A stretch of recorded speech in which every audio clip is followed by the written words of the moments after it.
Fundación UNAM cumple 30 años de sumar apoyos por las y los estudiantes de la máxima casa de estudios. Desde sus inicios en 1993, su propósito ha sido fortalecer ámbitos de la vida universitaria como la docencia, la investigación y la difusión cultural. Hoy cumplimos 30 años becando a jóvenes universitarios para que continúen su vida académica a través del mayor proyecto por la educación superior. Cumplimos 30 años alimentando su garra con apoyo nutricional para no abandonar sus estudios. 30 años de llevar tratamientos de salud comunitaria con el profesionalismo humanitario de los alumnos a zonas rurales. Pasamos 30 años otorgando becas de movilidad para que las y los estudiantes accedan a una educación sin fronteras. Además, en uno de los momentos más difíciles para la humanidad, protegimos a médicos residentes y enfermeros universitarios que luchaban en la primera línea de atención ante la COVID-19. Premiamos la investigación científica para promover el desarrollo del conocimiento universitario y abrimos espacios de reflexión para fomentar la divulgación de la ciencia, el arte, las humanidades, las sociales y muchas más. Gracias por formar parte de Fundación UNAM. Nada de esto sería posible sin tu apoyo, porque contigo hacemos posible lo imposible.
Is there life beyond Earth?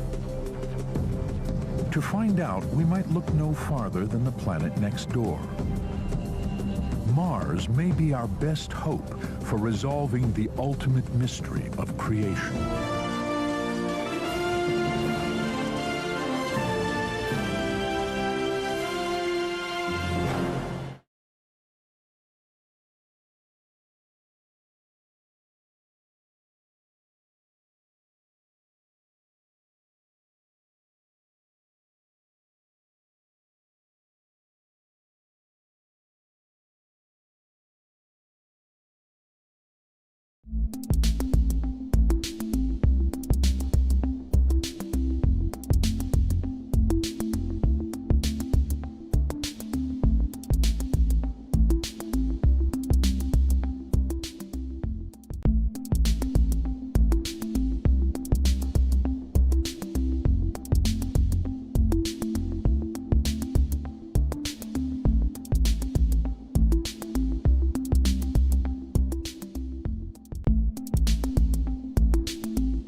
Fundación UNAM cumple 30 años de sumar apoyos por las y los estudiantes de la máxima casa de estudios. Desde sus inicios en 1993, su propósito ha sido fortalecer ámbitos de la vida universitaria como la docencia, la investigación y la difusión cultural. Hoy cumplimos 30 años becando a jóvenes universitarios para que continúen su vida académica a través del mayor proyecto por la educación superior. Cumplimos 30 años alimentando su garra con apoyo nutricional para no abandonar sus estudios. 30 años de llevar tratamientos de salud comunitaria con el profesionalismo humanitario de los alumnos a zonas rurales. Pasamos 30 años otorgando becas de movilidad para que las y los estudiantes accedan a una educación sin fronteras. Además, en uno de los momentos más difíciles para la humanidad, protegimos a médicos residentes y enfermeros universitarios que luchaban en la primera línea de atención ante la COVID-19. Premiamos la investigación científica para promover el desarrollo del conocimiento universitario y abrimos espacios de reflexión para fomentar la divulgación de la ciencia, el arte, las humanidades, las sociales y muchas más. Gracias por formar parte de Fundación UNAM. Nada de esto sería posible sin tu apoyo, porque contigo hacemos posible lo imposible.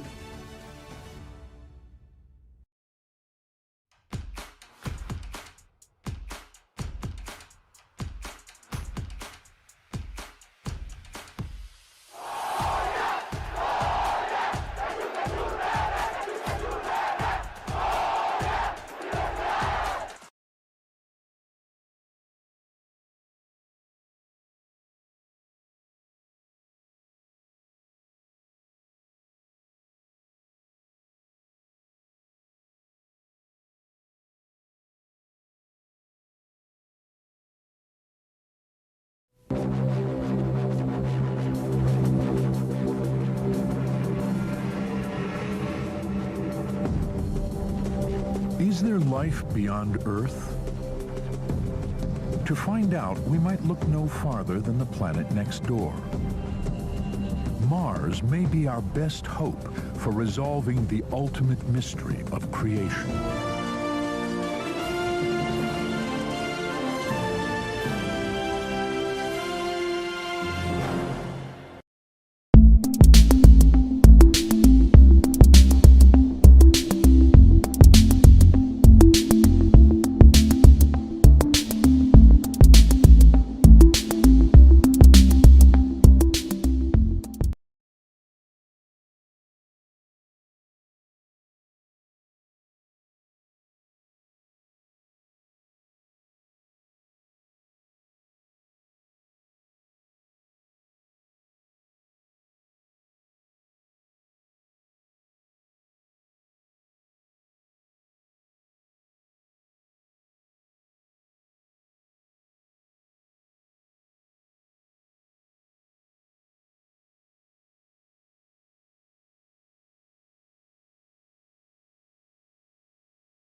Bienvenidos al ciclo de conferencias de investigación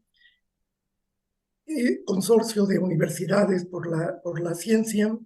Les agradecemos mucho el interés y que nos acompañen.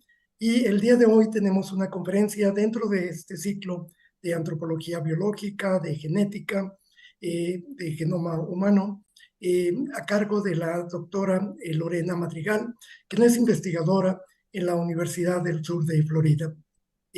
Muy bienvenida, doctora Madrigal. Muchas gracias por aceptar la invitación. Nos da mucho gusto. Y la conferencia y los estudios que realiza la doctora Madrigal son muy interesantes. Ella es especialista en genética de poblaciones, en la parte de genoma humano, y el día de hoy nos presenta los resultados de las investigaciones en las poblaciones indígenas en México y Costa Rica, que están relacionadas con la parte de las enfermedades del tubo neural y la parte antropológica y genética. Es un placer el contar con la doctora Madrigal el día de hoy, y ella pues es una colega muy apreciada que ha estado también en nuestro país en varias ocasiones. El ciclo es organizado por Víctor Acuña, de la Escuela Nacional de Antropología e Historia, y por Araxi Urrutia, del Consorcio de Universidades por la Ciencia. Nos acompañan en el panel el presidente de Fundación UNAM, licenciado Dionisio Omid, la licenciada Araceli Rodríguez, directora ejecutiva de Fundación, y la doctora Paola Everardo, que el día de hoy nos hace la presentación y la introducción de la doctora Madrigal, y Víctor Acuña. Muy bienvenidos todos. Estos ciclos de conferencias de investigación forman parte del Año Internacional de Ciencias Básicas para el Desarrollo Sostenible de Naciones Unidas y de UNESCO. Y el objetivo de este año internacional es difundir la importancia que tiene la investigación básica para el desarrollo de los países. Y este año ha resultado particularmente importante, dado los problemas a nivel global que se enfrentan las sociedades, y tomando esto en consideración, Naciones Unidas ha decidido ampliar el año y convertirlo en la década de ciencias para el desarrollo sostenible. En este ciclo, Fundación UNAM y el Consorcio Universidades por la Ciencia son los representantes ante el Consejo Consultivo del Año Internacional. Entonces es realmente pues una oportunidad muy interesante para establecer las colaboraciones internacionales, y en este contexto este ciclo organizado por Víctor Acuña ha resultado particularmente importante. Y bueno, el día de hoy tenemos a la doctora Madrigal participando en el ciclo, y esto es una componente pues muy importante en la colaboración que representa para nuestros países. Es realmente un gusto tener a Lorena el día de hoy. Las conferencias son transmitidas por las sedes de la UNAM en el extranjero, en las diferentes sedes, en San Antonio, en Tucson, en Chicago, en Canadá, Reino Unido, España, y también en todas las sedes de la UNAM, las escuelas nacionales, y bueno, todas las sedes de la UNAM fuera de Ciudad de México. Entonces, pues muchísimas gracias. Muchas gracias a Paola Everardo por la presentación, y le pasamos la palabra a nuestro presidente Dionisio Omid. Muchas gracias, Jaime. Muchas gracias a quienes nos acompañan. En particular, le damos las gracias a la doctora Lorena Madrigal, que nos acompaña desde la Universidad de Sur Florida, y para nosotros es un gran gusto que estés presente. Uno de los propósitos del Consorcio de Universidades por la Ciencia, que ha venido articulando Jaime Urrutia de la mano de Araxi Urrutia, pues tiene precisamente la virtud de eslabonar en estos espacios de conocimiento a agentes de muy distintas especialidades que se integran en este esfuerzo de divulgación que tiene que ver con el conocimiento y con la investigación científica. Ya mencionaba Jaime que uno de los elementos que la UNESCO tomó en cuenta para invitar a Fundación UNAM a ser parte de su comité asesor era precisamente que estos trabajos de divulgación a través de los consorcios de Universidades por la Ciencia y a través de los documentales por la ciencia que presentamos los jueves. Agradecemos a Víctor también que nos acompañe. Él ha venido articulando el evento que hoy celebramos. Y el propósito pues es muy amplio porque lo que queremos nosotros es motivar precisamente a los jóvenes que están definiendo su vocación, a los maestros o a los que quieren hacer sus estudios de doctorado, que vale la pena meterse a la ciencia, que vale la pena la investigación. Y justamente un campo como el que tú hoy nos vas a presentar, pues tiene que ver precisamente con algunas de las raíces de algunos de los comportamientos, algunas de las enfermedades, algunas de las características de algunos de los integrantes de un grupo poblacional. De manera que pues todo esto es a lo que nos invita la ciencia, en un espacio en donde se vincula la medicina, la biología, la genética, diversas ciencias, todas con el propósito de mejorar las condiciones de vida del ser humano. Nosotros hemos dicho que una de las lecciones de la pandemia pues ha sido precisamente la de procurar el mejor conocimiento del planeta. Y todo esto pues es un mejor conocimiento porque lo que estamos tratando de conocer es precisamente las características del hombre mismo. Así que pues por todos estos motivos celebramos en estos 30 años que se cumple también la Fundación UNAM y con estas presentaciones pues justamente un aniversario más, motivado siempre por impulsar la ciencia, por impulsar la investigación, por impulsar la divulgación científica. Y justamente estos consorcios nos ilustran con esta capacidad.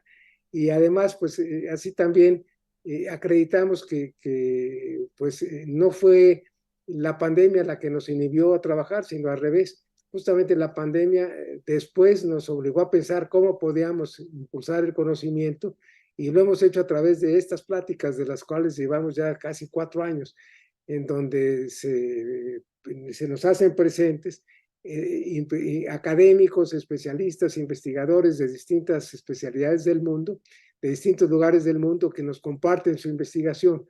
Y ahora que lo vamos a tener con la presentación tuya, Lorena, pues se acredita una de las fortalezas precisamente de nuestro consorcio. Nos da mucho gusto que hoy nos acompañes. Agradecemos también a Paola que va a hacer tu presentación, a Jaime y a Víctor que estén siempre presentes en la difusión del conocimiento al que hoy habremos de acompañarte en tu presentación.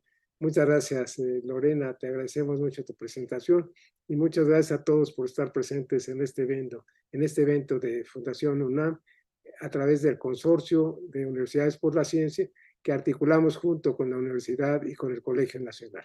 Muchas gracias a todos y muy buenas tardes. Bien, pasamos la palabra a Paola Everardo. Muchas gracias, doctor Urrutia. Bueno, pues les agradezco también el espacio y la oportunidad, el honor que tengo de presentar a la doctora Lorena Madrigal, quien además me acompañó de manera cercana durante mis estudios de doctorado. Ella fue una de las grandes inspiraciones, de hecho, para que yo estudiara los fenotipos complejos como la pigmentación de la piel. Y bueno, la doctora Madrigal, como lo han mencionado, es parte del Departamento de Antropología de la Universidad del Sur de Florida y tiene una muy larga lista de publicaciones y libros, más que nada enfocados en el estudio de las poblaciones humanas y en particular la genética. Ella ha hecho trabajo de campo en la India, en Costa Rica, en África, se ha movido por diferentes preguntas de investigación de la antropología y particularmente las dinámicas de fenotipos complejos, de mecanismos evolutivos como la migración y el estudio de marcadores uniparentales como el ADN mitocondrial y su impacto en la salud y la longevidad. Y en esta ocasión nos va a presentar un trabajo con población mexicana, relacionando las altas frecuencias de una variante que es rara y está asociada hacia defectos del tubo neural en poblaciones tanto de población mexicana como de población costarricense. Y bueno, sin más, doctora, le doy la palabra. Muchas gracias. Bueno, para mí es un honor tremendo que me hayan dado este espacio, se los agradezco muchísimo. Para mí colaborar con mis colegas mexicanos es un gusto enorme y me da un gran placer que pueda hablar con la comunidad también. Em, Primero voy a compartir la pantalla. Entiendo, ¿se puede ver? Ok, ¿ven la diapositiva? Sí, aunque Ok, perfecto. falta abrirla a Ok, tamaño de voy pantalla. ok. Em, Entiendo que la mayor parte de la audiencia es el público en general, entonces por esa razón me gustaría mucho recibir las preguntas del público, si hay algo que no dejé claro. Eh, la ponencia no va a ser no voy a durar los 50 minutos esperados, entonces espero poder evacuar cualquier pregunta que haya. Y bueno, de nuevo, mil gracias. Esto es un gran gusto para mí. Entonces, primero que todo, quiero empezar por hablar acerca de cómo se distribuye la variación genética en nuestra especie para dar un marco teórico primero. Y después voy a hablar del polimorfismo de este gen que estamos estudiando en mi laboratorio y que vamos a empezar a hacer un trabajo de campo en colaboración con un grupo de la Universidad de Costa Rica y con un grupo de mujeres indígenas Bribri. La variante se llama el C677T en el gen MTHRF. Es un poco compleja la palabra. Y entonces voy a hablar un poquito más acerca del gen en sí, pero me parece importante primero hablar de cómo es que está distribuida la variación genética en los humanos, porque en mi opinión esto no ha sido bien explicado a nivel del público en general. Ahora bien, veamos. En este gráfico vemos cómo se representa la variación genética, por ejemplo, en los grupos chimpancés, en cuyos grupos la morfología corresponde a la frecuencia de los genes. En otras palabras, en los chimpancés sí hay un grupo A, un grupo B, un grupo C, lo que quiere decir que hay grupos que tienen una morfología y una morfología y características genéticas diferentes. De tal manera que el grupo A es diferente morfológica y genéticamente del grupo B y del grupo C. En cambio, los humanos no son así. Los humanos, más bien, casi no varían entre sí. Los humanos casi que no tienen grupos A o grupos B o grupos C, porque los humanos comparten la mayor parte de la variación genética. Esto quiere decir que casi todos los humanos compartimos la mayor parte de la información genética. Ahora, hay un poco, hay algunos genes que alguna población tiene y que casi no se encuentra en otras poblaciones humanas.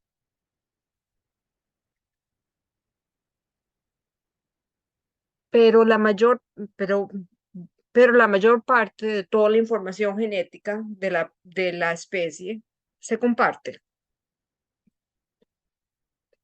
Y esta no es una información nueva. Esto es algo que se sabe desde hace muchos años, desde hace muchas décadas. Esto lo explicó el gran genetista Richard Lewontin desde 1972. Eso fue hace mucho tiempo. Él fue el que lo explicó desde 1972, pero ese trabajo ha sido replicado y vuelto a replicar y vuelto a replicar al pasar las décadas.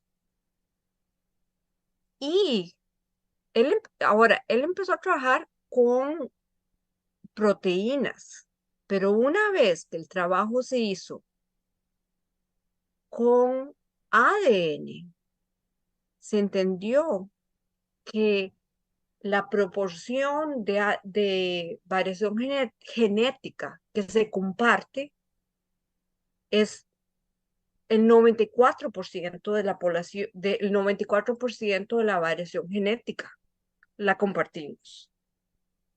Todas las poblaciones humanas. Eso quiere decir que solamente un 6% de la variación genética no se comparte. Bueno, entonces, ¿qué quiere decir esto? Que ¿a dónde están las historias interesantes evolutivas? Bueno, las historias interesantes evolutivas están en ese 6% que no se comparte. Pero yo siempre empiezo mis ponencias y mis charlas dejando claro que es una minoría de la variación genética que no compartimos.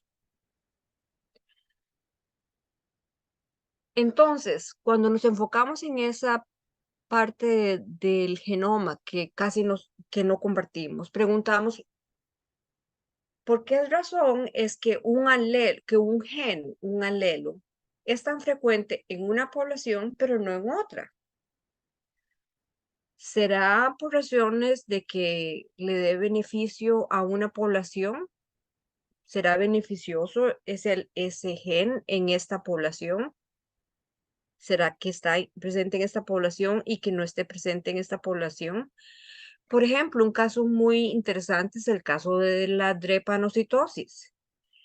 La drepanocitosis le da la ventaja a la persona que tiene un gen para sobrevivir la malaria, el paludismo. Entonces sabemos que fue seleccionado por la selección natural. ¿Ok? Entonces, por esa razón, la drepanocitosis no se encuentra en poblaciones que no han sido expuestas al paludismo por muchas décadas. Y como ustedes pueden ver, la drepanocitosis es muy frecuente en poblaciones que han evolucionado, evolucionado expuestas a la malaria. O es posible que haya un gen que sea muy frecuente en una población y no en otra por razones aleatorias. Esto lo vemos en algunas poblaciones cuando las poblaciones son pequeñas y aisladas. Entonces ahí vemos que este es el caso, por ejemplo, en Maracaibo, en Venezuela, a donde encontramos una situación muy interesante en la que en este momento hay más de 20,000 personas que sufren de la enfermedad de Huntington.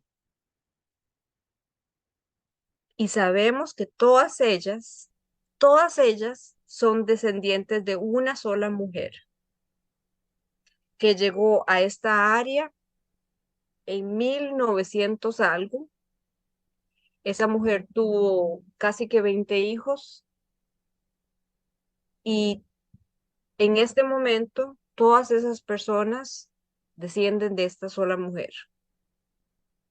Entonces, este es un caso claro en el que una población pequeña tiene una cantidad altísima de un gen que de hecho es, está asociado con una enfermedad terrible, pero se debe a razones aleatorias.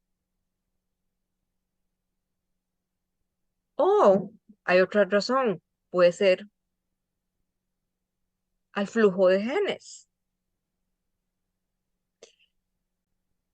Y un ejemplo muy interesante es el hecho de que las poblaciones en Tíbet tienen una adaptación genética a la baja presión de oxígeno. Y esos genes los recibieron ni más ni menos que de los denisovanos, que es una población arcaica más semejante a los neandertales que a nosotros. Y esta, esta figura tan demasiado complicada, para mi gusto, la tomé de este artículo muy reciente, bueno, reciente del 2021, en el que los autores describen varias posibilidades de cómo fue que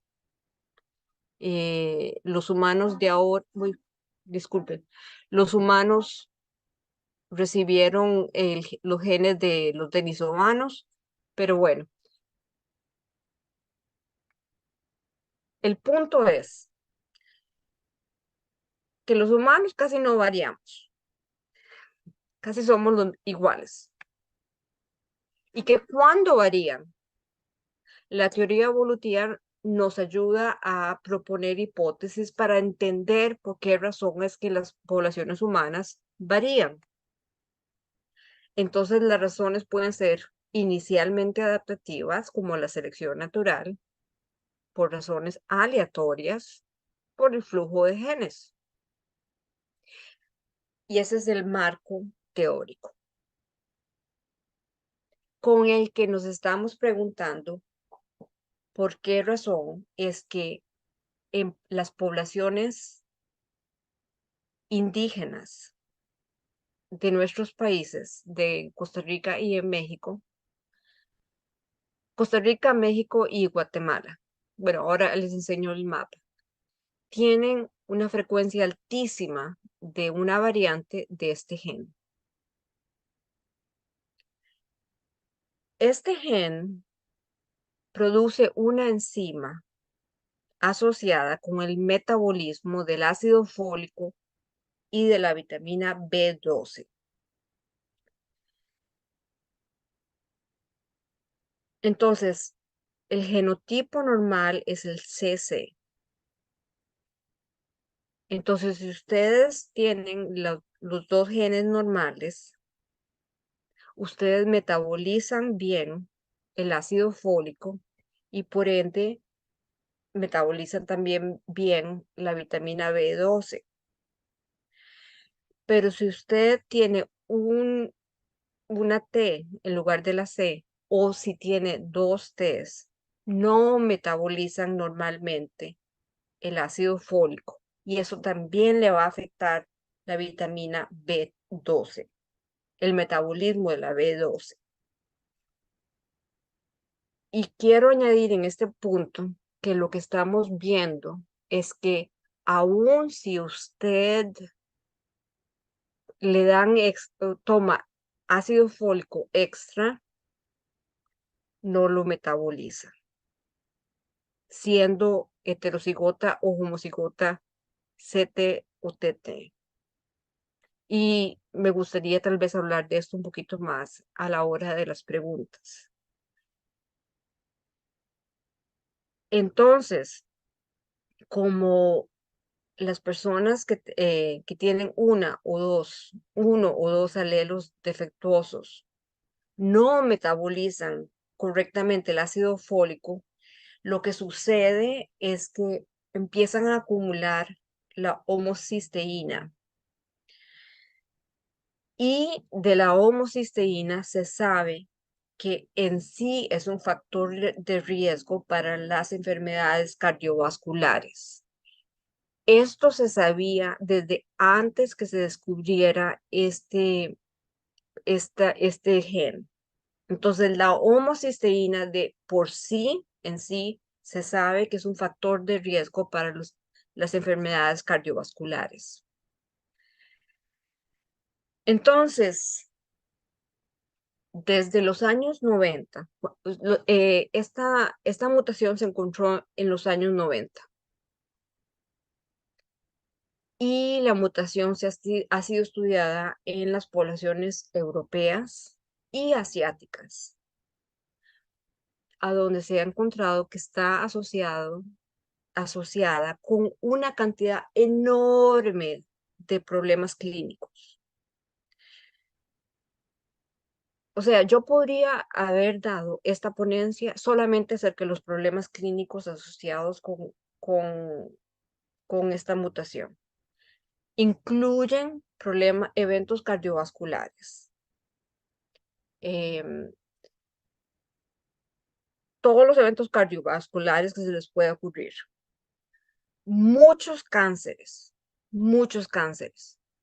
Y nada más voy a explicar aquí que debido, en fin, que los problemas de la homocistina afectan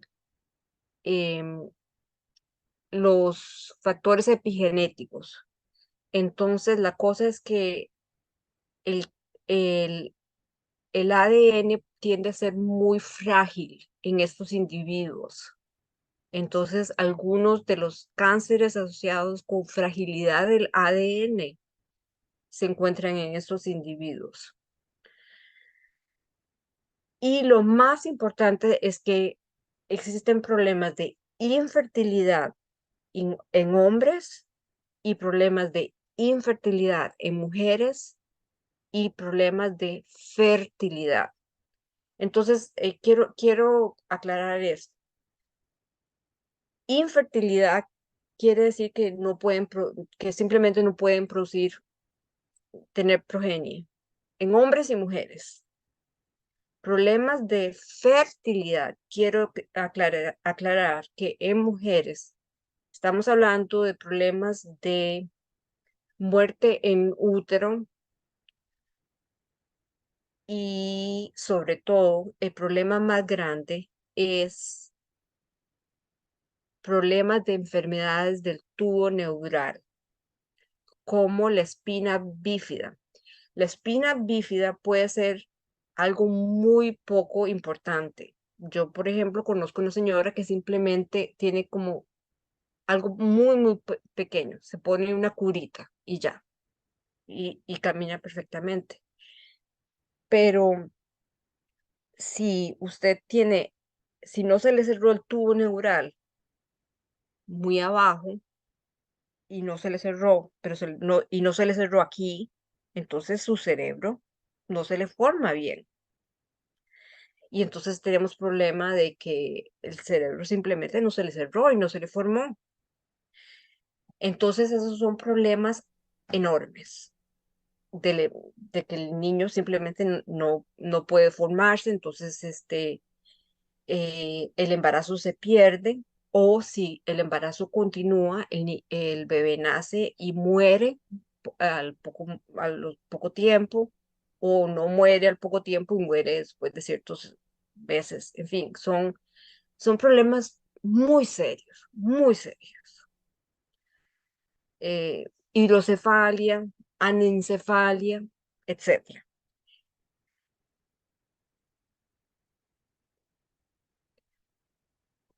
¿Cómo se adquiere el ácido fólico? El ácido fólico se adquiere de la dieta.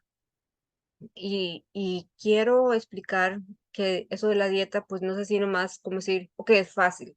No, porque se adquiere de hojas verdes, ok, y se adquiere, curiosamente, también se adquiere de algunas carnes, nada más, no de todas las carnes. Entonces no es así como muy fácil.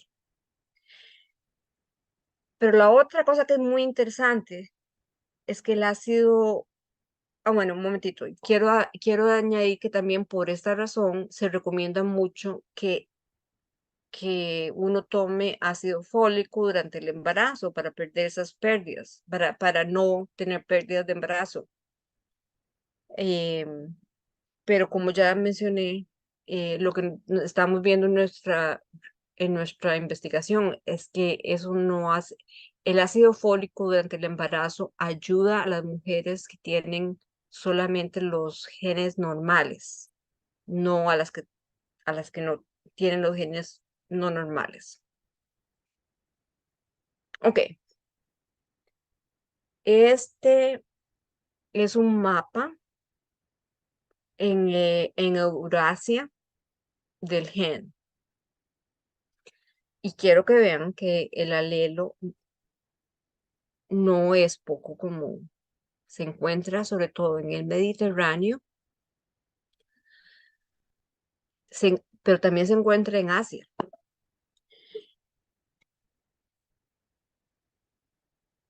Y podemos concluir lo siguiente. Es muy claro que no se encuentra en poblaciones que tienen la piel oscura. Se encuentra en una franja de latitud que es muy específica. Y si nos acordamos que bueno, la Tierra no es plana como esto, aunque hay gente loca que dice que sí en este país. Em, Básicamente la latitud, o sea, la latitud a la que está expuesta esta gente acá en Corea no es tan diferente a la latitud a la que está expuesta esta gente acá. Y entonces, eso es una cosa muy interesante. En nuestro artículo hicimos una revisión de la literatura acerca de las propuestas de por qué este gen es tan frecuente. Y no me voy a poner a criticarlas acá, pero la cosa es que ninguna de ellas ha sido ni corroborada ni replicada por datos. Sin embargo, la objeción más grande que tenemos con estos estudios clínicos que se han hecho varios estudios clínicos, muchísimos en China y muchos también en Europa, es que ninguno de ellos ha considerado hasta el momento o que todos ellos han dejado de lado a las poblaciones con las frecuencias más altas en el mundo, que son las indígenas de Centroamérica y de México.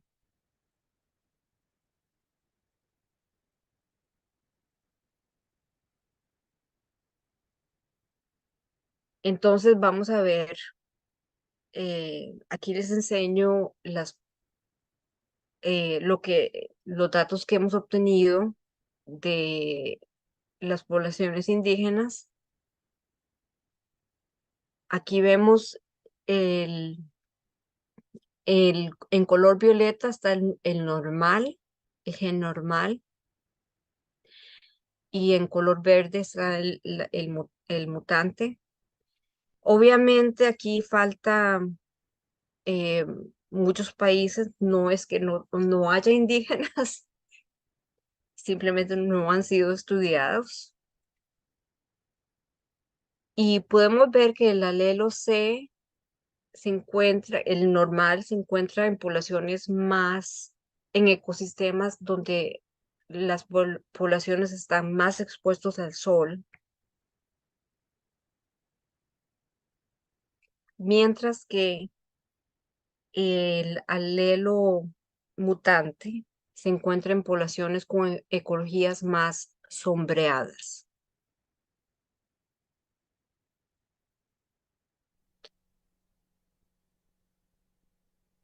Y eso se ve tanto en Costa Rica como en Guatemala, y una población que es realmente sorprendente es la población de los triquis en México, que tiene una frecuencia de este alelo de 0.92.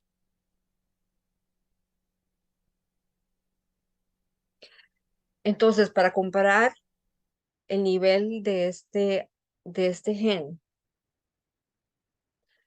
en Europa y en Asia hay poblaciones tienen una frecuencia bastante alta, hasta 0.40, pero en Costa Rica y en México hay varias poblaciones eh, en que es sorprendentemente alta. Vemos poblaciones en las que el alelo que no es normal es más frecuente y en el que hay más individuos TT que individuos normales.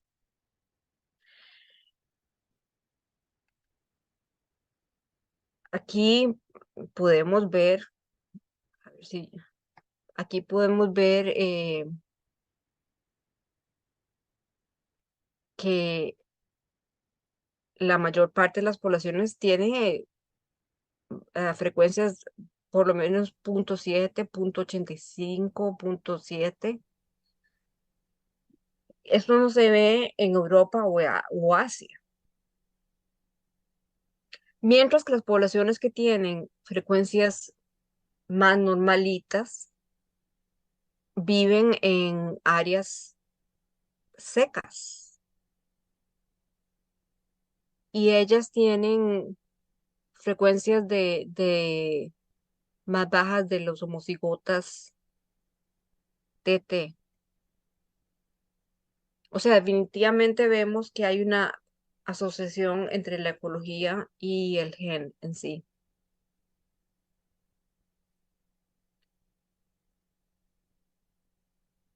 Y realmente el hecho de que haya más homocigotas TT que los heterocigotos o los CC, eso no se ve en Europa o en Asia. Vean, por ejemplo, o sea, la frecuencia de los triquis es una cosa espectacular. Es algo que no se ve en ningún otro lugar.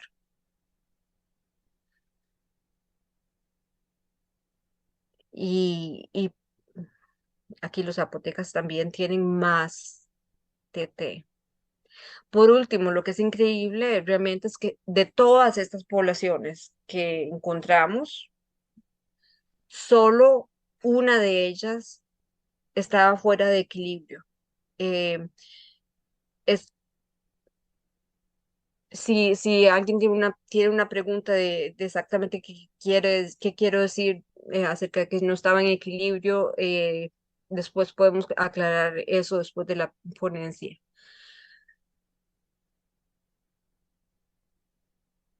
Em, entonces aquí podemos verlas más cerca en el mapa y vemos que hay una cuestión ecológica muy clara. O sea, está muy claro que la frecuencia del alelo es más baja en poblaciones que habitan desiertos o montañas muy altas o en el norte. Y aún en Costa Rica, que es muchísimo más pequeño que México, se ve que está la distribución ahí, definitivamente. La otra cosa que es totalmente inusual cuando comparamos estas poblaciones con Asia o con Europa es que la mayor parte de estas poblaciones tienen una sobreabundancia de los heterocigotos y, y algunas de ellas son muy diferentes unas de las otras y también el hecho de que haya más individuos TT de quienes esperábamos que tengan muchísimos problemas clínicos.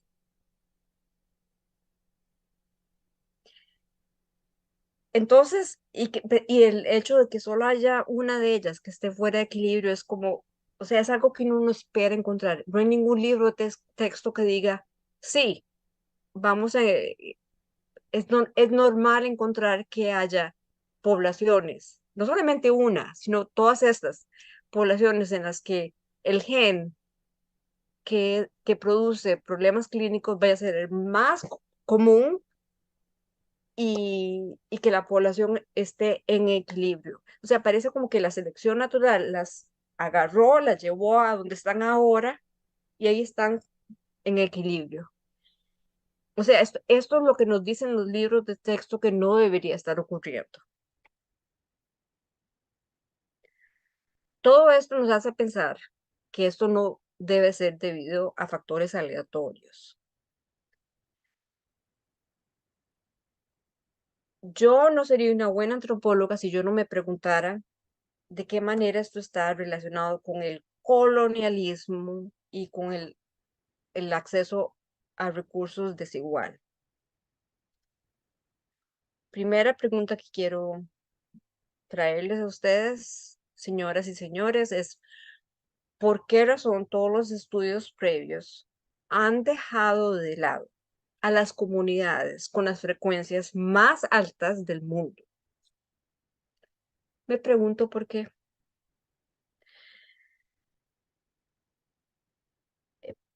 Dichas comunidades son las comunidades indígenas nuestras. Si estamos en lo correcto y la mutación es tan alta, altamente frecuente en estas poblaciones, porque de alguna u otra manera fue seleccionada, esta es una razón más para que las poblaciones indígenas mantengan sus tierras, sus comidas y sus formas de vida. Hay otras implicaciones acerca de la salud pública en América Latina, porque la segunda población en el mundo con la frecuencia más alta de este gen son las españolas, las italianas y alrededor del mar Mediterráneo. Eso quiere decir que la población mayoritaria de México y Centroamérica desciende de las dos poblaciones con las frecuencias más altas de este gen. Y si bien es cierto que el mundo entero está pasando por una transición demográfica y epidemiológica que nos está llevando a tener enfermedades cardiovasculares y cánceres, no todo el mundo desciende de estas dos poblaciones. Y yo tampoco sería una buena antropóloga si yo no me preguntara por qué, cómo este gen afecta a las mujeres indígenas. Doña Faustina Torres es líder de las mujeres Bribri. La señora dice, la sociedad costarricense no nos enseña que hay indígenas en este país. Es una forma de discriminación, invisibilizar la existencia de los pueblos indígenas. Creo que las mujeres indígenas tenemos triple discriminación por ser mujer, por ser indígena y por tener una escolaridad también muy baja, asegura ella. La población bribri es una población matrilocal, matrifocal, matrilineal y ya yo me reuní con ellas porque nuestro grupo quiere entender la alta frecuencia de este gen dentro de la comunidad indígena costarricense desde el punto de vista de sus mujeres. Queremos preguntarnos, ¿qué es lo que les permitió a estas mujeres mantener estas frecuencias de este gen antes de la invasión de los europeos o durante la invasión de los europeos, antes de que se integraran más a la economía costarricense? Y también ahora queremos saber qué tipo de apoyo médico tienen ellas durante y después del posparto, porque ellas están en una situación muy única. El Estado costarricense se casó con la biomedicina a partir de 1948, pero lamentablemente los pueblos indígenas no tienen acceso a la biomedicina como tenemos la gente que, como yo, que creció en una zona urbana. Entonces, ¿será posible rescatar las tradiciones de las parteras o, o no? Porque las poblaciones indígenas se quedaron sin las tradiciones tradicionales pero no tienen el acceso a la biomedicina. Tenemos la hipótesis general de que las mujeres indígenas que están más apegadas a sus tradiciones nutricionales van a tener van a tener menos partos negativos, y nos preocupa mucho las generaciones jóvenes que están comiendo más comida chatarra. Ya yo visité la comunidad indígena y me alojé con una familia bribri, ya hablé con ellos. Ya estamos hablando, vamos a volver el año entrante, vamos a tener que, que ir en estas canoitas chiquiticas, y todo lo vamos a hacer con el apoyo de ellos. Encontramos que existen problemas de niños con discapacidades, que es muy corriente, muy común. Y, y bueno, termino con esto, con esta pancarta del movimiento indigenista costarricense, que dice: autonomía ya, el movimiento indígena camina mirando hacia atrás, porque nuestro futuro no es lo que vendrá, sino lo que fue. Y como siempre, eh, pienso en mis ancestros de ambos lados, y con el apoyo de las mujeres Bribri queremos construir un futuro mejor para la comunidad, y espero que no se nos olvide que la salud es política. Y ahora estoy abierta a preguntas. Eso, ya terminé.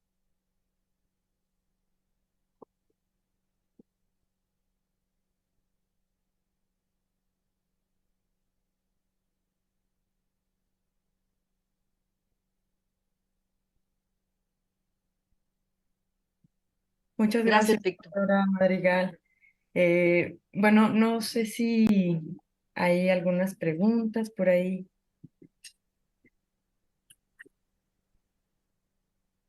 Y Bueno, hay varios comentarios en redes que felicitan a la doctora y saludan desde Oaxaca y otros puntos de la República y el extranjero. Y aquí en el chat hay una pregunta, si quieres, ¿la quieres leer, Pau? en el chat de Zoom. Ajá, de Zoom. Ah, ya. ¿Podría, doctora Madrigal, profundizar sobre el beneficio o no que tiene el ácido fólico en ciertos sectores de la población?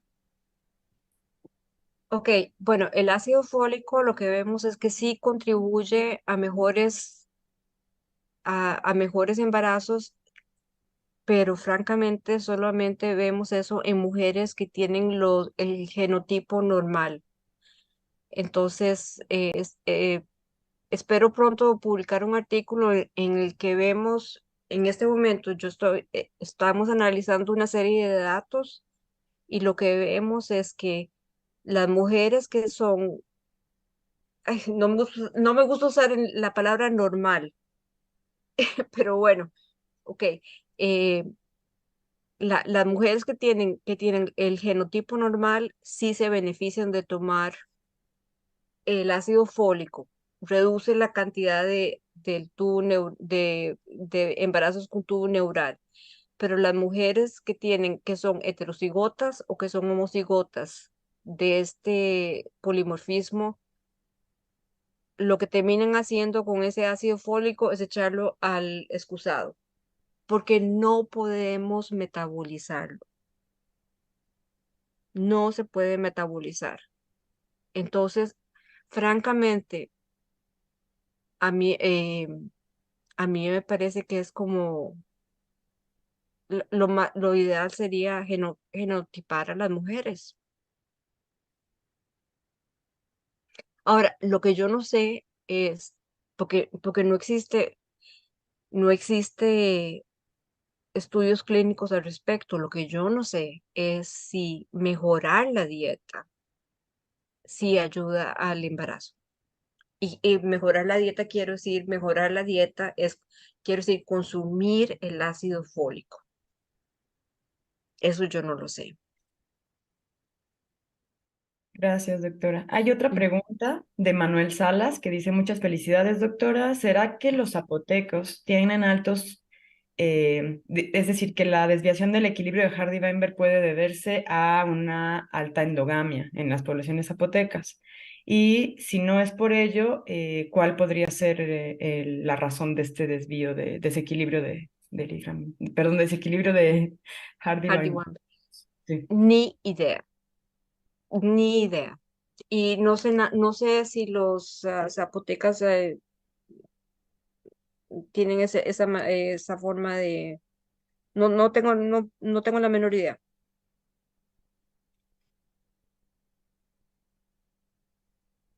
Otra pregunta de la doctora Lupita Salazar. ¿Podría decirse que la alimentación tradicional para las mujeres que somos indígenas se debe mantener para una buena salud en general?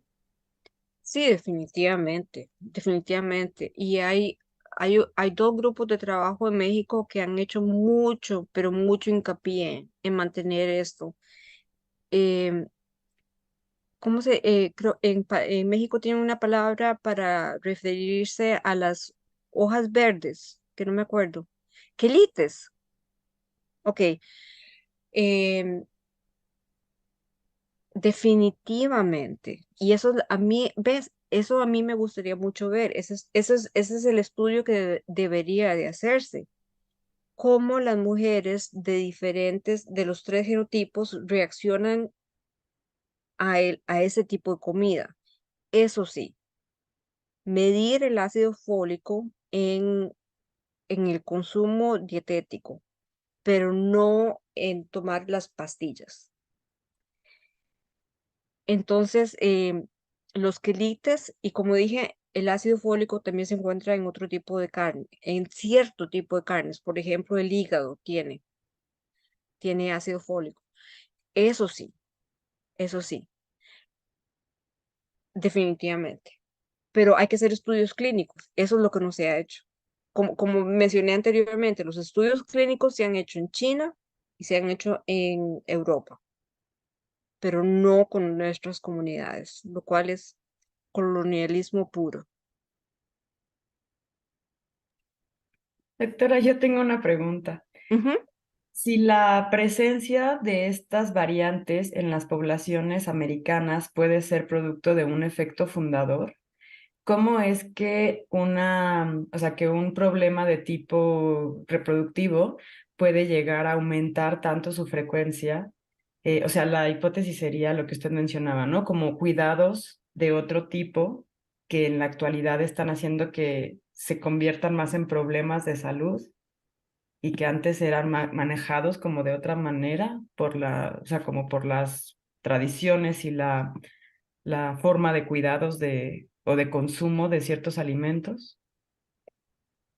Yo la única forma en que veo que esta variante sea tan frecuente, yo no pienso que sea por razones aleatorias. Yo pienso que tiene que haber habido una reacción, una manera, de alguna otra manera seleccionada, porque no se trata de una, dos o tres o cuatro poblaciones, se trata de todos nuestros pueblos. Es Todavía existe la posibilidad de que haya sido debido a la catástrofe que sufrimos cuando invadieron los europeos, pero no lo creo. Y no lo creo porque también es bastante frecuente en Europa y en Asia. Entonces, eso me hace pensar que hay algo selectivo, que de alguna u otra manera hay algo adaptativo acerca de este gen. Y, y entonces, o sea, es muy duro, porque en esto, o sea, la selección natural puede no tener alma, Y esto es en algo en el que las mujeres de verdad que salimos, disculpen la palabra, jodidas. Y en este caso son sobre todo las mujeres indígenas. Entonces, yo, lo que yo espero es poder, o sea, lo que yo espero es poder sentarme ahí con todas las señoras mayores de este grupo y poder reconstruir sus familias y sus historias y ver si tal vez hay algún beneficio. Yo pienso que tiene que ver con la fertilidad, el número de embarazos, pero yo no creo que sea aleatorio. Hay demasiadas, hay demasiadas coincidencias. Esto es un, esto tiene, esto está relacionado con con el sol, eso está relacionado, o sea, hay demasiadas, esto es de selección natural. Gracias, doctora. Tenemos un par de preguntas más. Ujú. Paola González comenta, bueno, pregunta, desde el estudio genético, ¿podría determinarse qué tipo de poblaciones son más propensas a sufrir enfermedades crónico-degenerativas o solo el diagnóstico se puede hacer de enfermedades cardíacas?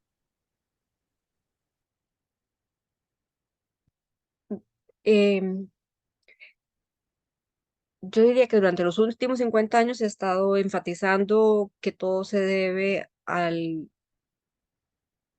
cambio ambiental y el cambio de estilo de vida, lo cual es muy, muy cierto, ¿verdad? Pues estamos comiendo comida chatarra, no estamos haciendo suficientes ejercicio, es cierto, estamos parados así viendo el teléfono, eh, etcétera, etcétera. Y eso es muy cierto, eso es muy cierto.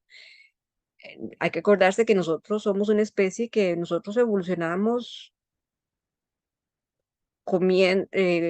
cazando y recolectando lo que comíamos, ¿verdad? Eso es muy cierto. Pero este gen es muy importante en el hecho de que tenemos una propensidad a los problemas cardiovasculares. Y eso me preocupa muchísimo para América Latina. O sea, eso es importantísimo, que nosotros tenemos eso en nuestro genoma.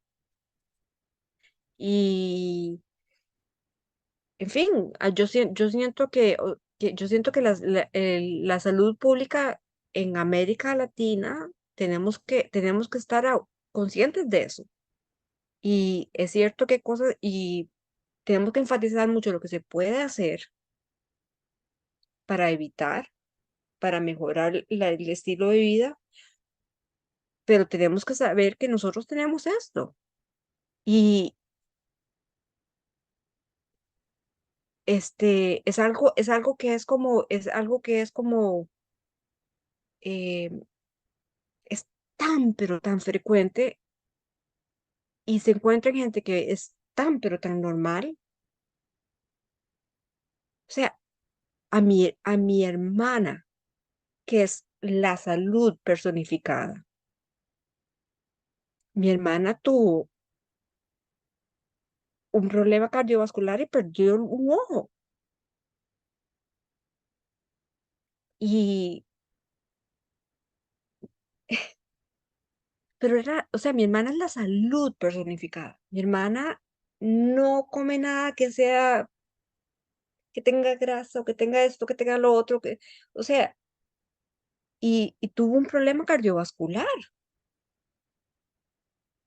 Entonces, y ella no pudo haber hecho nada, nada para prevenir eso. Y el doctor duró casi que 6 meses en diagnosticar porque no se podía explicar cómo alguien con su estilo de vida pudo haber tenido un derrame cerebral. Y lo tuvo como a los 35 años. Entonces, el hecho es que hay algo genético que nos afecta a nuestras poblaciones. Entonces, en términos de salud pública, tenemos que saber esto, que nuestras poblaciones tienen estos problemas. Disculpen, eso fue una respuesta muy alta, muy larga, pero para mí es una cosa personal. Esto es muy personal, además de la cuestión política, ¿verdad? Gracias, doctora. Otra pregunta de Valentina Gómez. Bueno, ella dice, yo quiero dedicarme a realizar estudios como la doctora Madrigal, pero apenas estoy en prepa, ¿qué debería estudiar? Mirando gente como siempre. Que me Eh, escriba, decirle que sí. me escriba. El doctor Urrutia pregunta, ¿qué otras enfermedades raras tienen componente genética? ¿Qué tan frecuentes son en las poblaciones en México y Costa Rica?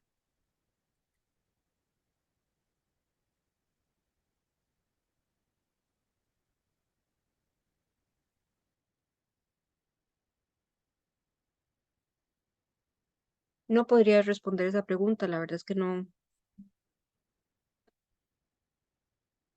conozco. Vic, ¿tú conoces alguna? Y bueno, hemos trabajado un poco, seguido un poco de cerca este tema eh, desde hace algún tiempo. Creo que un problema justamente es la falta de conocimiento, am, porque no hay un registro sistemático, aunque el boletín epidemiológico nos permite intentar explorar algunos datos, pues hay un subdiagnóstico muy importante. Pero bueno, recientemente ha habido un interés creciente y entonces en la misma universidad, en la UNAM, hay hoy en día un programa para este, el diagnóstico de enfermedades raras que tienen una causalidad, digamos, genética mediante iniciativas de secuenciación. Entonces, no puedo responder tampoco a la pregunta, pero quería ofrecer un poquito la idea del panorama actual. En otros países como Brasil, pues se ha intentado hacer censos de aislados genéticos y a través de una estrategia de rumores, de tener clústeres, es decir, conglomerados identificados de enfermedades raras, para hacer toda una investigación sobre si la causalidad es ambiental o genética. En México creo que hemos carecido de iniciativas sistemáticas en ese sentido, pero bueno, al menos es cierto que recientemente hay un interés cada vez mayor por estudiar las enfermedades raras y sus implicaciones en salud pública en nuestras comunidades. Gracias, Vic. Eh, Hay un par de preguntas más de Victoria Castañeda. ¿Qué tan importante es el avance tecnológico y científico para continuar con estas investigaciones? Bueno, es importante, es muy importante, pero yo diría que es muy importante aún más que el avance tecnológico llegue a todas las comunidades. Entonces hay que promover la educación a todas las comunidades. Entonces, bueno, yo soy costarricense, no voy a hablar de la situación en México, pero es muy importante ahora que voy a contar que esta fue mi primera vez yo como costarricense en un territorio indígena costarricense que yo estuve. Entonces, para mí fue muy interesante. Y una de mis colaboradoras ahora que vamos a empezar a hacer el estudio, va a ser una mujer indígena, tiene su título en antropología y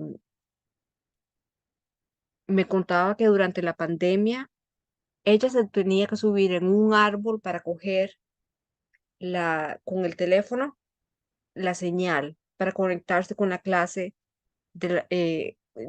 con la Universidad de Costa Rica. Esa imagen de esa pobre muchacha subida en un árbol de mango para coger la señal de la clase, mientras todos los otros estudiantes estaban con su buena computadora, seguro sentados en un café o no sé, en una buena sala. Para mí me dio una imagen de la desigualdad. Entonces, cuando estamos hablando del desarrollo técnico, el desarrollo técnico tiene que ser igual, igual para las zonas rurales, igual para todas las etnias. Y en Costa Rica tenemos gente como yo, tenemos afrodescendientes, tenemos indodescendientes y tenemos indígenas.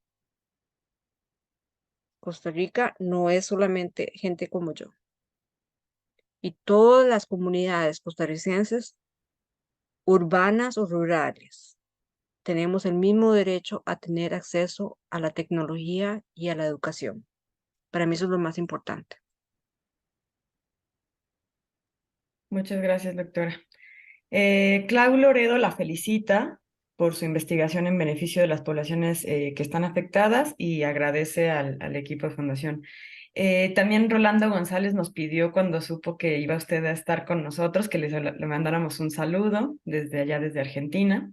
Y no sé, creo que hasta el momento ya no tenemos más participaciones en las redes, pero creo que usted nos ha dejado pensando bastante tanto en la diversidad como en estas desigualdades que conllevan pues a que ciertas poblaciones tengan que sufrir y padecer, digamos, ciertas vulnerabilidades que los llevan a un impacto importante en su salud. Y bueno, le doy la palabra a Vic o al doctor Urrutia y bueno, le agradezco, doctora. Muchísimas gracias. Gracias, Pau. Gracias, doctora.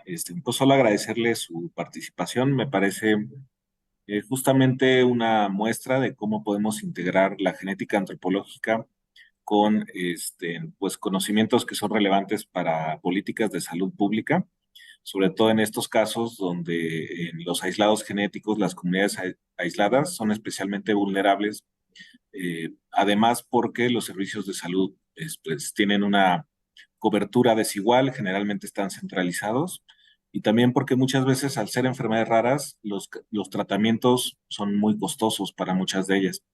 Entonces me pareció doblemente importante e interesante y una vez más, pues agradecerle muchísimo su disposición para compartir con nosotros su perspectiva y sus avances. Le doy la palabra a mis colegas, al doctor Jaime Urrutia. Muchas gracias, Víctor, y muchas gracias, doctora Madrigal. Y pues felicitaciones por las investigaciones que realiza, son realmente muy interesantes y abren pues, muchas nuevas líneas de investigación, de preguntas. Yo creo que bueno, estas investigaciones deberíamos de conducirlas en los diferentes grupos Em, y concordamos con usted en que, pues, desafortunadamente sí, hay muchos grupos marginados que requieren, merecen una atención mucho mejor. Entonces, realmente ha sido muy interesante el escuchar. Y pues, felicidades. Muchas gracias también, Paola, por conducir las preguntas. Y pues le pasamos la palabra a nuestro presidente de Fundación UNAM, Dionisio Mit. Muchas gracias, Jaime. Muchas gracias, Lorena. Muchas gracias, Paola. Gracias, Víctor. Gracias a todos por esta presentación. Por las preguntas que se hicieron, habrás apreciado que son de todo el continente. Tenemos preguntas desde Argentina, pero seguramente tenemos preguntas de varios centros de la propia universidad. La universidad tiene distintas sedes. Y la verdad que uno de los beneficios que hemos tenido con la presentación de estas pláticas, pues es la capacidad que se genera de que muchas audiencias de distintas partes, pues no solamente de América Latina, porque hemos tenido pláticas de distintos lugares de Estados Unidos o de Europa, y que se suman a través de estas redes de Fundación UNAM y del Colegio Nacional a las presentaciones que hacemos los martes. Alguna vez hemos dicho, ya me lo habrán escuchado varios de ustedes, que cuando al final de un planteamiento como el de hoy tenemos más preguntas que respuestas, pues quiere decir que la presentación fue exitosa. Y cuando hay en nuestra audiencia quienes se interesan en realizar estudios como los que tú nos estás presentando el día de hoy, pues quiere decir que motivamos a algunas gentes a que realicen más y mejor investigación. Alguna vez nos decían en alguna de estas pláticas que precisamente el descubrimiento del gen pues había significado una revolución, un antes y un después en la medicina. Y lo que tú nos dices ahora pues ilustra también no solamente los desafíos que tenemos que enfrentar para algunas de las características adversas de algunas de las poblaciones, sino también pues las capacidades, yo creo que de otra naturaleza, capacidades positivas que también seguramente se encuentran y que para poderlas potenciar pues requieren un mayor conocimiento y una investigación más profunda. Ya es eso a lo que estamos invitando a nuestros jóvenes con presentaciones como las de hoy.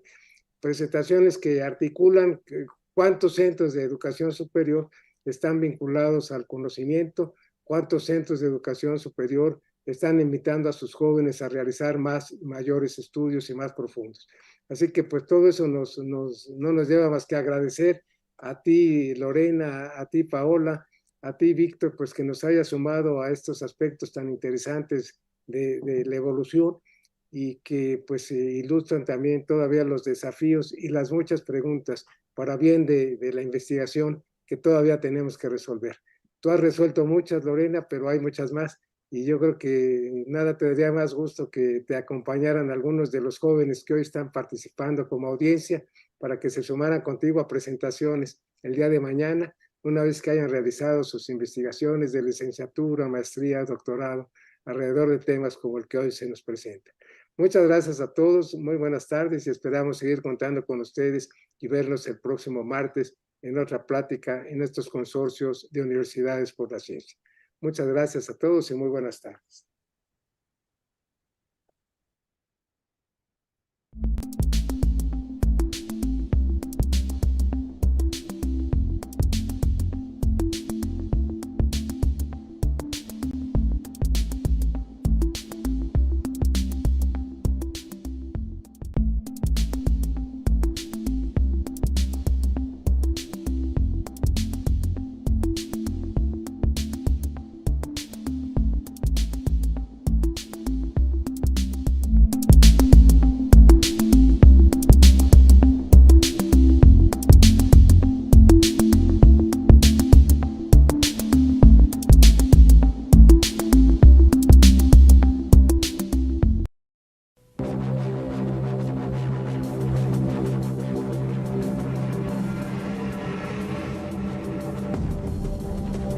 Is there life beyond Earth?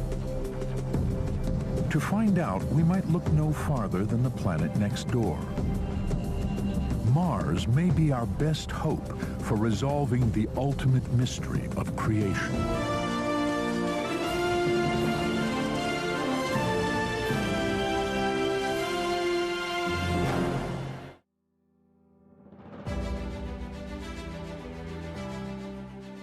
Fundación UNAM cumple 30 años de sumar apoyos por las y los estudiantes de la máxima casa de estudios. Desde sus inicios en 1993, su propósito ha sido fortalecer ámbitos de la vida universitaria como la docencia, la investigación y la difusión cultural. Hoy cumplimos 30 años becando a jóvenes universitarios para que continúen su vida académica a través del mayor proyecto por la educación superior. Cumplimos 30 años alimentando su garra, con apoyo nutricional para no abandonar sus estudios. 30 años de llevar tratamientos de salud comunitaria con el profesionalismo humanitario de los alumnos a zonas rurales. Pasamos 30 años otorgando becas de movilidad para que las y los estudiantes accedan a una educación sin fronteras. Además, en uno de los momentos más difíciles para la humanidad, protegimos a médicos residentes y enfermeros universitarios que luchaban en la primera línea de atención ante la COVID-19. Premiamos la investigación científica para promover el desarrollo del conocimiento universitario y abrimos espacios de reflexión para fomentar la divulgación de la ciencia, el arte, las humanidades, las sociales y muchas más. Gracias por formar parte de Fundación UNAM. Nada de esto sería posible sin tu apoyo, porque contigo hacemos posible lo imposible.